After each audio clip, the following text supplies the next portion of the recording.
we are joined right now with the National Review reporter, Katherine Timpf. She is here. Craig Varoga as well, Patriot majority founder and president.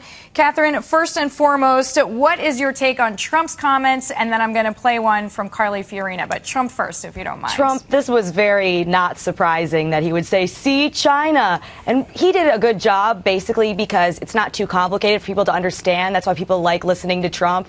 He just said, see, I told you, it's China, vote Trump. Obviously, that has something to do with it, but there's a lot of different factors at play here, more than just our ties to China. All right. And Carly Fiorina, I'd like to play this now because she talks about China. To your point, Katherine, she also talks about the Fed. Here's Carly Fiorina. I've been expecting a correction for some time now because the underlying fundamentals of the U.S. economy are not that strong. 2% growth is pretty lackluster. Of course, now we have the Fed Reserve backing off on zero interest rates.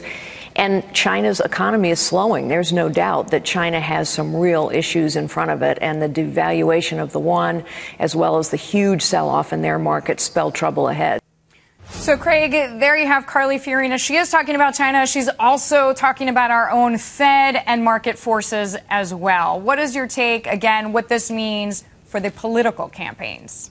Well, I think politically, the thing to remember is that Donald Trump would yell fire in a theater if there was a fire, and that's kind of what he tried to do today. Politically, I think that yes, tactically he did a thing that was useful for him, but long term it's not helpful for him. I don't think the American people want to listen to a candidate who has foreign investments and who has done business with China lecturing us about China. Well, he even bragged about selling one of his apartments to a Chinese investor. Here is Josh Earnest, of course, speaking for the Obama administration.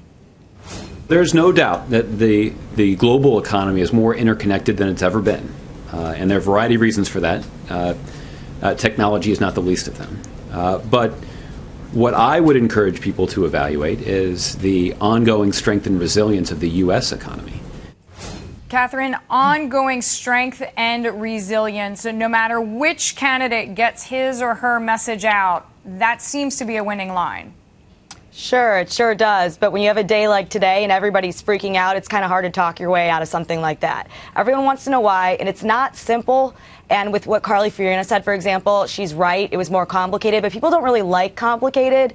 It's just we're freaking out. Who do we blame? And I think that's going to be a lot of the talk with the election coming up, not just with the economy, but with everything. Craig, what is the most powerful message that any candidate can get across about the U.S. economy right now? Well, look, I mean, we're on the 10th anniversary of Hurricane Katrina, and I think that the economy is like a hurricane. It's nobody's fault, but it's everybody's problem. And for a winning candidate, regardless of party, they have to show that they have a path to keep the economy either healthy or to improve the economy if they think it's not in good shape.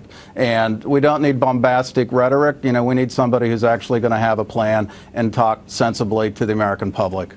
We thank you both. Katherine Timpf joining us there. National Review reporter Craig Varoga. He is the Patriot majority founder and president.